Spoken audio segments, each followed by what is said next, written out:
It's the end of the day with Ray. Hello, my friends. I'm so excited. I'm here at Impact Networking Studio outside of Chicago. You know, it was about 3 months ago, Frank Cucco, the CEO of Impact, brought me out here, and I had an opportunity to speak with his leaders. I was so impressed by what's going on in Impact Networking, I wanted to take the story a little bit further. We know in the document imaging channel, those friends of ours that sell, supply, and service print equipment, they've been trying to transition into IT services for over a decade, almost 15 years. Frank's figured it out with his team. They've done some remarkable things, and I thought it would be great to sit down and talk to Frank about, one, how did he do it, and two, where's he taking his company. Frank, it's so great to be able to be here in your studio and talk with you and Frank. The Franks. The Franks. But you know, Frank, let's just start out, and maybe you can introduce your CTO, Frank DeGeorge, and let's just talk about Impact and your vision of Impact. And I want you to go back to the time you decided to get into IT. We'll just leave it at that and let you do it. Okay. I mean, Impact started in 1999. So at that point, basically, that was the transition of taking a standalone copier and putting it onto a network. So at that point, we named the company Impact Networking because we knew that was the direction of the industry. So that's really where it's seated. And then at the beginning, we did a break-fix model after we started getting into IT, which was a complete and total failure for the company. In 2009, around the Depression, or whatever, the recession, we ended that and let it go for a few years and weren't even involved in IT. Then we decided to get back into IT under a managed program, not a break-fix model, with an MRR type back end and contract. And we were looking at a company, an IT company to buy, and that transaction really didn't work out. But we became good friends with one of the engineers at that company. And that company, we brought him on instead of buying the company. And then we grew it out from there. And really, the credit goes to him. He's been there 7 years. And the revenue from our IT department now surpasses our hardware. It's about a 54, 40, whatever, 7 split. That's where we sit today, and maybe Frank wants to add a little to that. Yeah, he's talking about Patrick Layton, who's our VP of Managed IT Services, who just got named a partner earlier this year at our all-company meeting. I think the transition of the company started as soon as the company was founded. Impact hasn't really stayed still since the day they opened the doors. I've been with the company since '06. IT services then, as Frank said, looked way different than they do today. They were to support the primary business at the time, which was copier and printers being attached to the network, and that's where the break-fix model came from. That's evolved over time.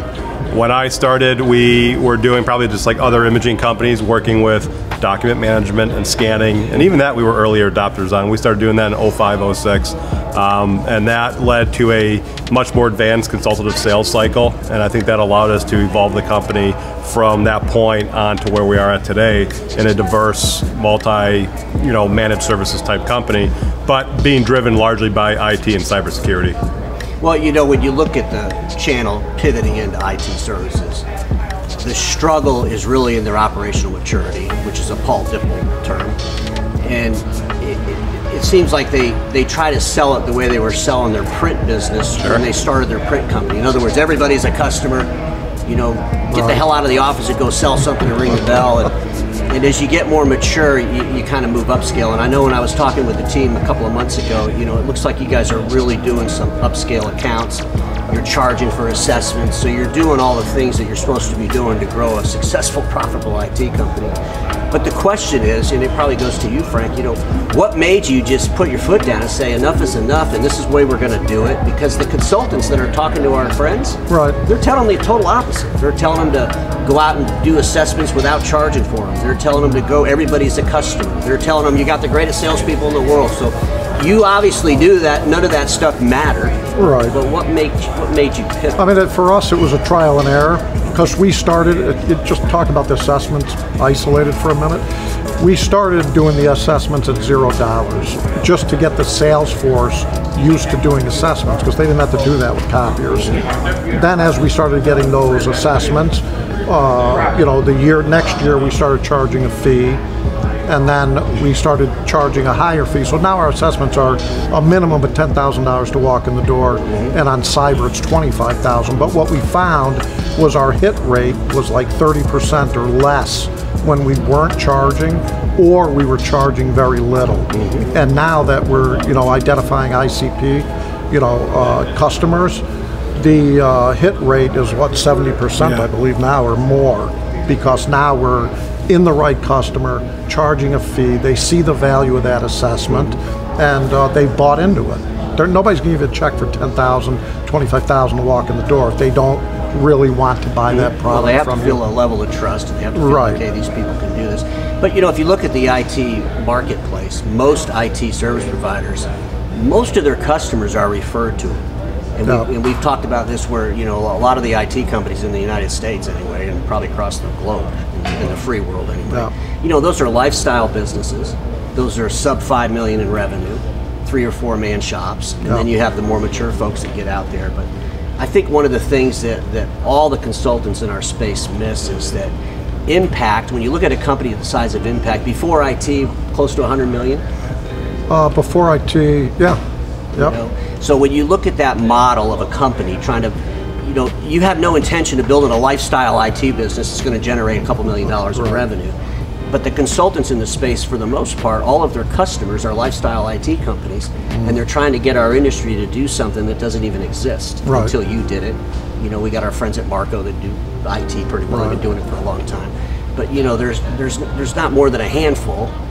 And what advice would you give some of these dealer owners? Because I don't believe you have to be a $100 million company. I came from Milton Bartley's environment. He was $1.5 million print dealer. He's a $12 million IT company, so he did it. But I don't think you have to be $100 million. I think you have to have the right model, and then you have to have the right salespeople that don't sell this like hardware. This isn't, go to any client at any cost and do it just for a win. This is strategic selling, going to the right client at the right price and making money. And I think a lot of people jump into this, lose a lot of money because they don't have it organized. They don't use that MRR model, or they're looking for a quick fix or a quick way to make money, and they see that they have losses at the beginning and they jump in and out and they never really get it going. So my advice is, to have a strong business plan and have a solid model of how you're going to go to market and what clients you actually want to sell and at what cost. Like with Patrick Layton, who Frank talked about, the head of our IT department, he does not discount anything. We have a pricer, the price is the pricer. None of our sales reps can price anything. The BDS, which is our business development guy, is embedded in each of our sales teams for IT. He prices or she prices every deal, and it's handed to the salespeople and like, this is the deal, this is what you got to sell it for after the assessment's done. And that's how we keep our margin. But our margin is between 60 and 70% on these products, and that's how we're able to build what we build. Well, and hire the talent that we need to hire to get that, because it takes a lot of talent to grow and scale and to do the things that we're talking about. The other thing I would say is, whether you're a copier company or a MSP who started break fix, the thing that Impact's never been afraid to do is adapt the business model over time and change it and make sure that it fits with what we're doing. Now we use IT, that benchmark, across all of our other managed service offerings like marketing and business applications, because it works, it's successful, and we can revamp those teams now with the same type of model. how do you go about defining the persona of the customer for the $10,000 or above assessment? I mean, do you guys have a strategy around that? Or? Yeah, it's called the ICP is what they call our ideal client. Customer profile. Okay. Right. So what is it? It's 50 to 500 employees is our target. Essentially anyone over 50. We play well in that mid-market. So depending on what type of industry that is, given the revenue, that could change a little bit. But really anyone with over 50 employees is going to be our target. We try and stop at that 500 for full managed solutions. We obviously have customers that are much bigger. A lot of those end up being more of a co-managed solution, and that's something that Patrick put together to work with those companies, whether it's frontline help desk and we escalate to their engineers. But that changes when we talk about cyber, because we're playing in much larger organizations with cyber, because you can't even touch cyber, and I know we're going to talk more about that, I think, in another episode.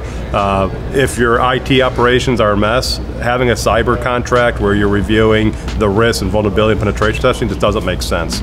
So that, on purpose, allows us to go into our existing accounts, but also target larger accounts. Yeah, and another way we're doing it is, our model is to educate, so we have full-time training staff of 9 trainers that are full-time at Impact, and combine that with marketing. So Frank put in, I think, 10 softwares over the last 2 years during the pandemic.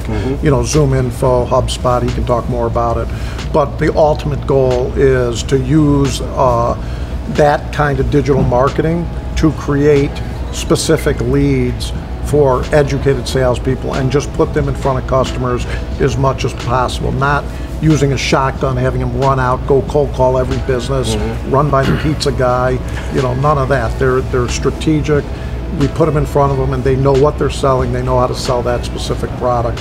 And we're evolving into that, and it's been very successful for us. And we're just in the infancy of that, but we've gotten $1 million leads already, actually $1 million sales that we've gotten off of that strategy. And that's our go forward strategy, because really no people or employees that want to come in here want to go sell boxes. They have zero interest in that. So if that's your main strategy, I think it's going to be a failure.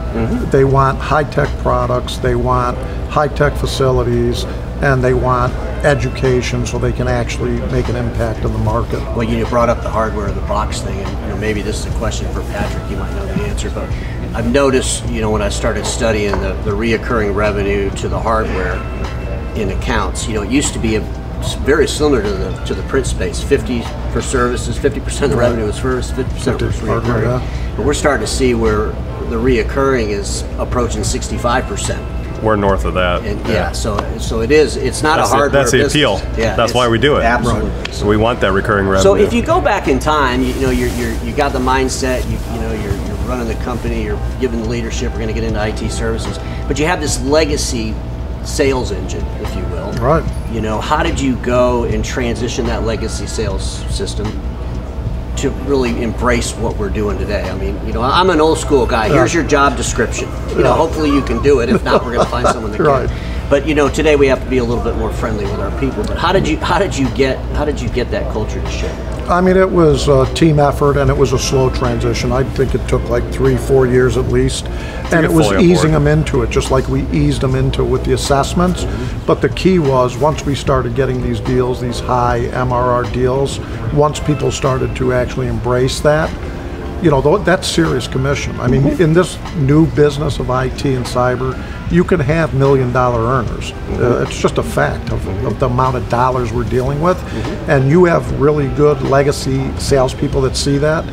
They're all about money. That's why they're in sales. And they see that opportunity.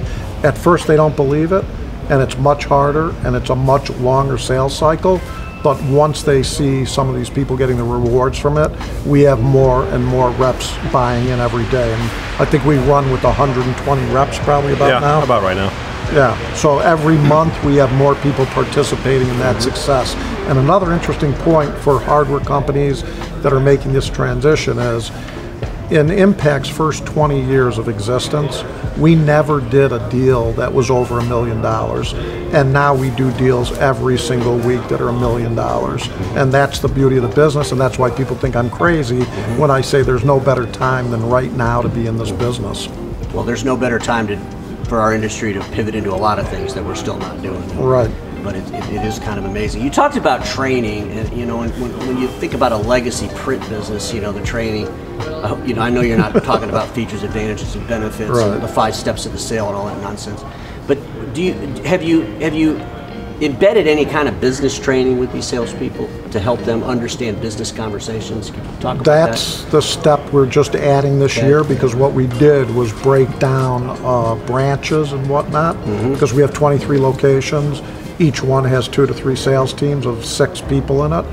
We're breaking that down by managers, GM, and VP, and they are now meeting with our CFO to be trained on the business side of the business. So going through the P&L, understanding a P&L, understanding a balance sheet, understanding how to have effect on that, to raise that net income and those profit numbers to that 60 to 70% margin we're looking for. So that's really the evolution, and the next step for Impact is not having hardware salesmen or hardware GMs. We want business guys that understand how to run a business, how to run a profitable business, and that's a big difference than the old days when they were really glorified salespeople, even the managers. Their job was to go out and close business, and that's it. Well, I don't know if you've done any of the numbers, but when I was with Milton, we did some, sold off the print business that he had. But print represented 1.2% of the revenue inside the accounts where we were fully managing their IT. Yeah. And so it wasn't, it's not rocket science. Do you want to chase 1.2% of the revenue? Do you want to chase the other 98% or so? And so it looks like you guys are doing that really well. How do you, when the team goes out or however the lead comes to you, whether that's a call on maybe it is a print call, if you will, an enterprise location, whatever, and they recognize there's an IT opportunity, does that rep have the ability to take that IT opportunity to what level before they got to bring? I mean, we have a sales op team, so Frank can explain that because he actually runs that team and how that lead is funneled all the way through to the end and then tracked.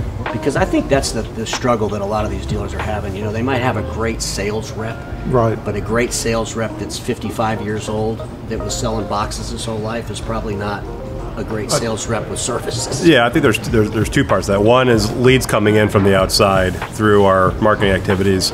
We're putting those through HubSpot and qualifying them through marketing, and then they're being qualified by a sales ops team. And once they hit a certain level, we'll get those two reps who can have that conversation. In some cases, it might be a BDS, like Frank mentioned, who is an expert on that topic. And that, I think, goes to where you're talking about is our reps can sell anything that Impact offers, but we have specialists that are experts in IT and cyber, in even production print or marketing.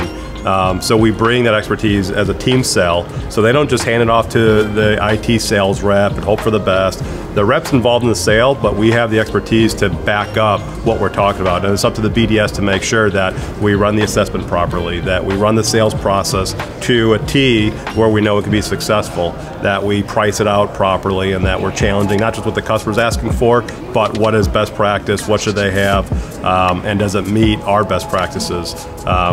So we have those expertise on staff with the sales team in the branches that are there every day, that are pretty much essential to getting that new business. Well, I think what you just took out of the equation was the impending doom to go close something. What you took out of the equation was the ability to sit around with logical thinking people and discuss an account or an opportunity before you go and try to attack it. And in the old days, when you're slinging a box, you walk in and say hi and hope you can sell them something. But obviously in IT, you can't do any of that. They have 48-hour reviews. Yeah, the whole team has to get together, have a 48-hour review before they even go into that customer. Everyone has to agree on it. All the documents have to be correct, and then they go in. Correct? That's how it works. Yeah, and that goes through technical validation. It goes through sales validation to make sure that's what the customer is voicing to us. You don't want to get do all that work, do the assessment, charge the customer, get to that point, and have a proposal that doesn't hit the mark, right? And I think that is a struggle for a lot of organizations because they don't have the resource or the bandwidth, or like you said, to get the sales rep that wants to go and take down the deal and then takes what he has and puts his price on and tries to sell it. That doesn't work, and that can't happen. You have to adapt your sales model and you have to, I would say, modernize, but just be a little more disciplined with it. You have to have a model that works. Yeah. You can't just expect salespeople to go out and sell IT. It's never going to happen, which is why most of these companies fail at doing it. It's like Frank said, we have people embedded in each of those teams. They're teams of 6, and then there's a BDS in every single thing we do. So there's a cyber, IT, marketing, software, are all part of that team, and they all work together. So it's not like we have 2 guys for 120 salespeople. It's all a unit that works together every day. They all know each other. They know what's going on. But to hope that you hand the salesperson a lead and they're going to go close it, it does not exist today anymore. Yeah. It's just not going to happen. Well, I think a lot of our friends, I've done a couple of videos on this, but they believe getting into IT starts with a marketing strategy. It starts with a business plan. Yeah, exactly. It starts with understanding the human capital component. And if what I'm hearing from both of you is that your human capital component, the cost of that is probably tremendous when you compare it to somebody that's doing it for a hobby, because they're taking their rep or the guy that knows more than somebody else does about IT, if you will, and they're trying to go in and attack a marketplace. Yeah, no doubt it takes investment. When we first hired Patrick, his first whole year was building some sort of solid team and plan and executing it properly, not just running around trying to sell the first deal. I wouldn't even let Patrick sell anything the first year, and he was like freaked out. I'm like, no, you have to have a foundation to build off of. We have to run it internally. We have to make sure it's going to work and it's done right. And all the systems are in place to hit the customer's expectation, because if not, you're just blowing through accounts that are never recoverable. And for Impact, that's a problem because we sell like 5 or 6 other things. So if we blow one of those 5 or 6 things, we get thrown out for everything. So the value of that account for a company like Impact is very, very high because it represents not just maybe $1 million, it represents a lot of millions of dollars because we can do their marketing, we can do their hardware, we can do their software, we can do their IT, we can do their cyber. Each one of these things over a 5-year period is probably $1 million in a normal account. So that's our real opportunity in account. Well, you define the opportunity. You wrote a business plan Yeah. to execute on it, and then you're out there executing on it. You know, it's a great story. I want to talk more about it, and you know, we'll get into some more nuts and bolts of it as time goes on. But you know, we got some exciting news, and that's one of the reasons I came to the Chicago market in your office. You're having a grand opening for DOT, and let's just really quick talk about that. Frank, go ahead. Yeah, so Dot Security was spun off from Impact to focus strictly on cybersecurity, and you're going to hear a lot about that in another episode with Patrick and I believe Jeff Leader, who runs that. But it came out of necessity, it came out of need from our customers asking us to do cyber and do it right. And it's not just threat detection, it's actually a full managed program with people validating and meeting with these customers regularly to understand the risk and vulnerability and penetration testing and risk registers and consulting around compliance. So it's a full service cybersecurity organization that we spun off. I mean, we started spinning it off through the pandemic, and then we're going to have a grand opening at our SOC, which is just behind our Lake Forest headquarters, Friday. So yeah, where do you see that? You know, most people, they plant a seed in the ground so a flower blooms in the spring. These guys planted a sock in the ground, and what bloomed out of the ground is pretty amazing. I mean, it's exciting stuff. Very exciting. But you know, hey, it was great talking with you guys. I can't wait to come back and do it again, because everybody watching me knows this: status quo is the killer. If all that'll be invented, don't get stuck in status quo, and we'll see y'all later.